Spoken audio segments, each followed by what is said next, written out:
is the organization that I wanted to be around. Just the training facility, the workout facility, just everything that the ownership is putting in behind this football club. You know, they wanted to be a winner. So.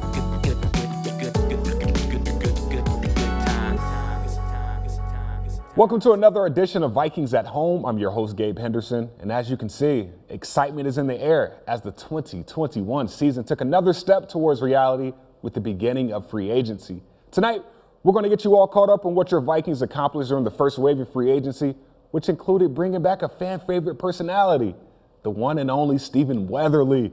We'll revisit his segment, The Weatherly Report, later in the show. But first, let's get down into the details of these signings as we welcome in Vikings analyst Ron Johnson to give his thoughts on what makes this a special free agent class for the Vikings.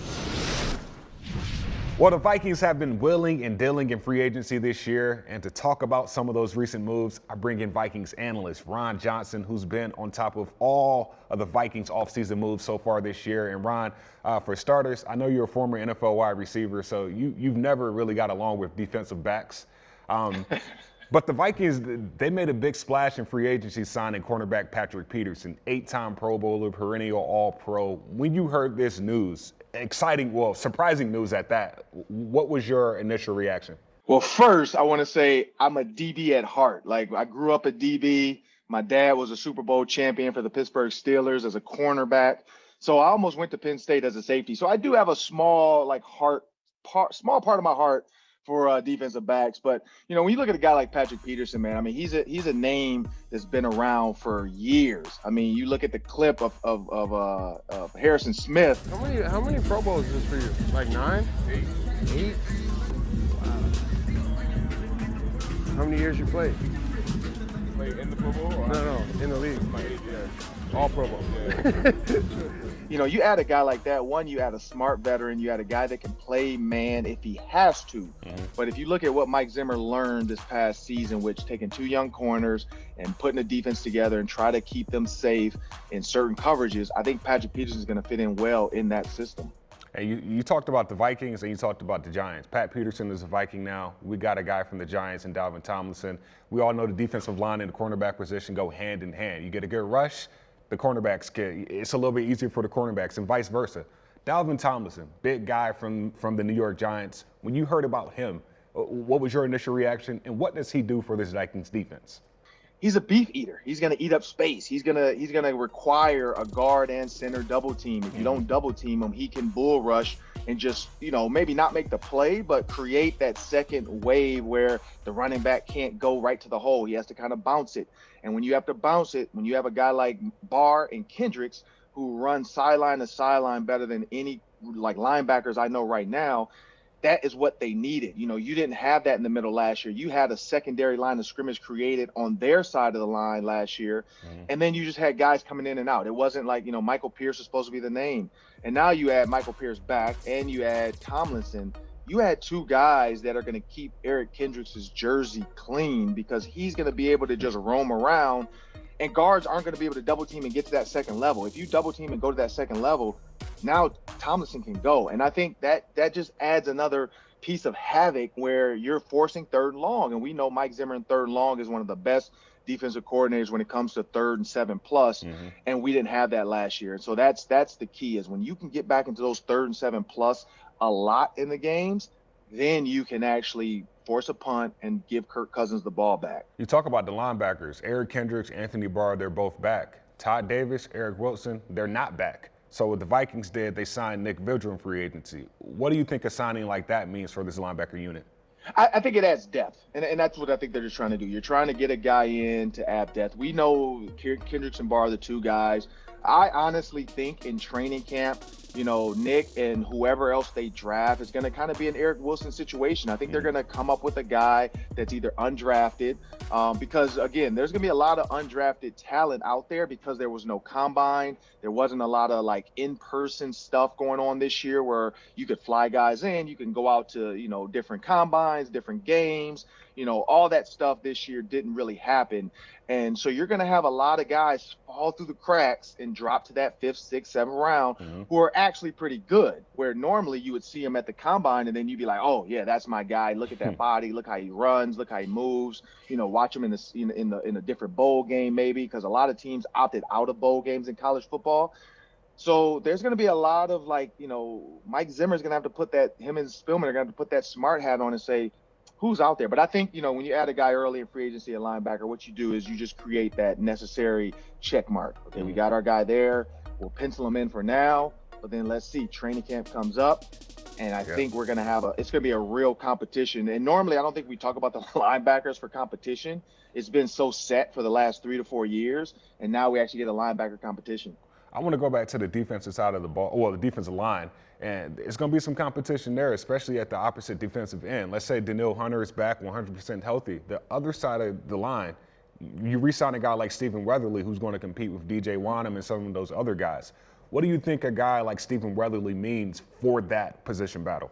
Well, I mean, Weatherly, he garnered attention when he was here under this defense, and that's the reason why the Panthers got him in. That's why other teams, wanted him. You look at IFA, his agent, and they constantly talk about how of a team guy he is, and I think that's what Weatherly brings. He brings that team-first atmosphere. He brings that teammate that's just, quirky. He does a lot of quirky stuff in the locker room. But what he does is he's a guy that's smart. If Zimmer says, I need you, 2 yards outside the tackle, he's going to be 2 yards outside the tackle. If Zimmer's like, hey, I need you 1 yard inside the tight end, he's going to be 1 yard inside the tight end. Like, this is a kid that is really smart. He pays attention to detail. He's in his playbook.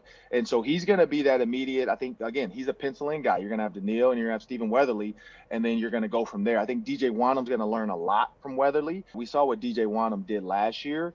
And now you have a guy in Stephen Weatherly that adds another piece, because the other guys just weren't giving you what you needed. You weren't getting the push on the quarterback. That can't happen. They have to be able to make the quarterback move off of his position. And I think when you add an immediate guy like Danielle, he makes a tackle and a guard or tight end pay attention to him right away.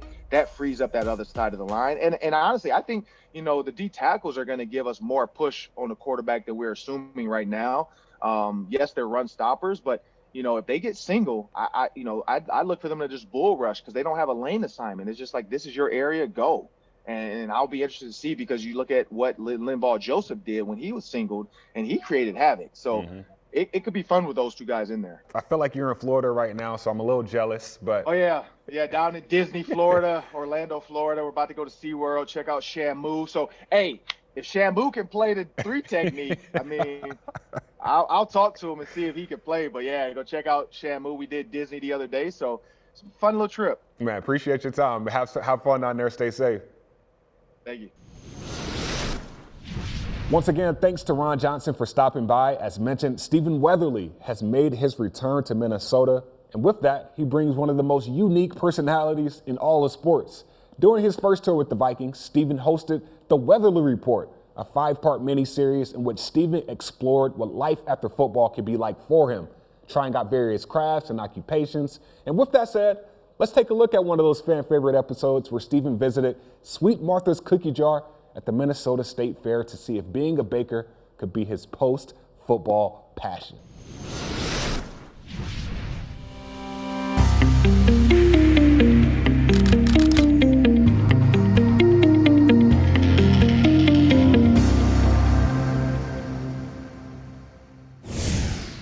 Hello, and welcome back to the Weatherly Report. On this week's episode, we take a look at Sweet Martha's Cookie Jar to see if I have what it takes to make it as a professional baker. Let's take a look at what happens.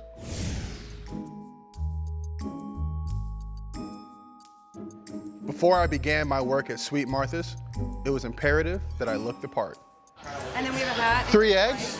Trying to call me fat? Wow! It's 2019. Damn. He's not at 3X, and I'm not. Shots fired. All right. Hey, everyone. Welcome back to the Weatherly Report. And today, I am at Sweet Martha's Cookie Jars with the Martha. Yes. And today, we're going to go through it all in regards to cookies and the ins and outs. Absolutely. He's going to do it all, too. Here we are doing step number 1, which is mixing the cookie dough. Okay. All right, I have a question. these giant mixers that would make any novice baker just beyond ecstatic. How many cookies can come from this one drum? Actually, it's about 5,000. Give or take a few. Make it official? Absolutely. Oh, there we go. It was now my turn to put the finishing touches on the dough with the addition of the star ingredient, delicious chocolate chips. Right in the middle. Oh! Is there how much I should add? Just dump it? Just dump it in. Yep, right about Gotcha. there. Good. That's about 50 pounds of chocolate Oh, I chips. feel it. I feel it. Got them perfectly arranged in there. You are a pro. That's how you like it. That's good. Yeah, Absolutely. exactly. Employee of the month gets to lick the spoon. I want to be employee of the month. So now we're ready to have this bowl travel over to our dolloping section where we actually make the small dollops of cookies Okay. and put them on the tray. Gotcha. Yep.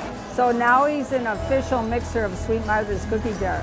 After officially putting my signature on this dough, it was on to step 2, the dollop machine. Max, let's Should we shake hands? Elbows. elbow fire. Yes. We run both machines, so we put it in right here, Okay. and then we try to keep it like kind of like a mohawk shape almost, so it's not touching the sides. Okay. Okay. And then when we notice that there's not a lot of chips in here, like at the bottom, we'll add chips. So. Okay. It's like jumping the snap count. Hot dog it.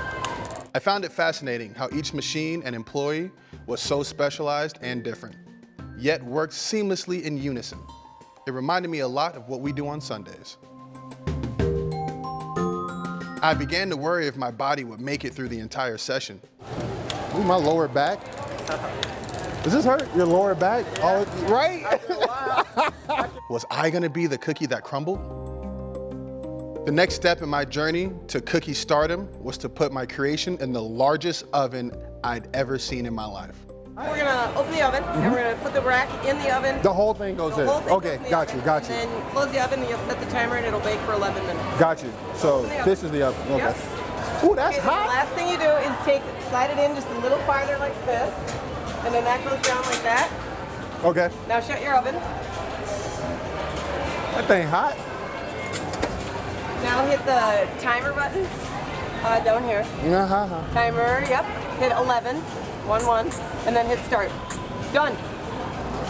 While my cookies baked, it was time for me to transition from a hot oven to a hot hand. And he's waiting for a server to need some cookies and it brings it to them. Oh, okay. So, I was yeah. wondering how that worked. Yeah. This is so nerve-wracking. I just want everyone to have their cookies. Right, and then they'll call for them. Who? Huh? Oh, no, wrong one. Yeah, I got you. I enjoy those cookies. All right, Joe, I did that. I aced my first delivery.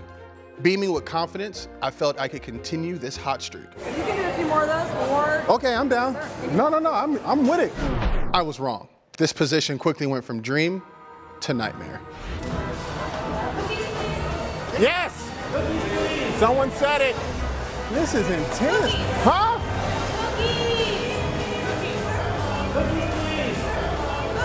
you good on this one? I'm paranoid. I'm hearing people say the word cookie that aren't saying the word cookie. It's like, ah! Who said it? How y'all doing? Here's some fresh cookies. Thank you. All right. I was ready for something different. Maybe being the milkman would alleviate some of these newfound fears. Nope. Things got worse. You want some milk? Wait, did you say, she said milk? Oh no! Where? Who said milk? Who said milk? You said 2 milks? Yeah? Who said milk? Can I get 2 coffees? Coffees? Who said milk?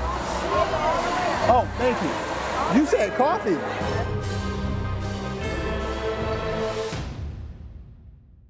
After spending some time serving Martha's loyal customers, my cookies had finally finished baking. The moment of truth.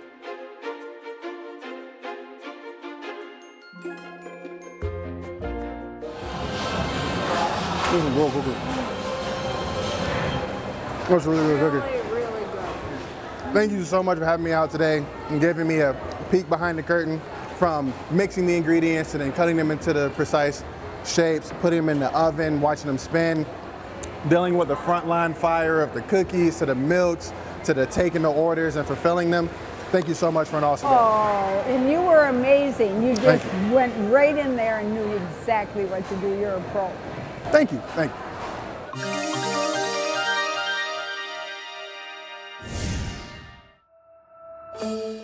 I'm not that fat. I'm still hearing voices. I hear it. Teamwork makes the dream work. As you can see, all that hard work finally paid off. Is this a month old? Tune in next time if I don't contract food poisoning to see if I can make it as a game show host. Good night and God bless.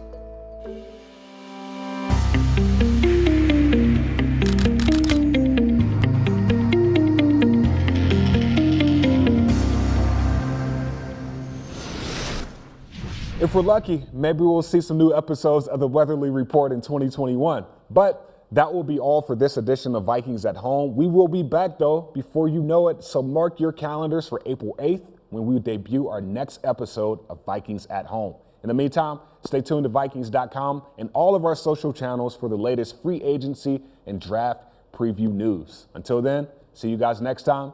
Skol.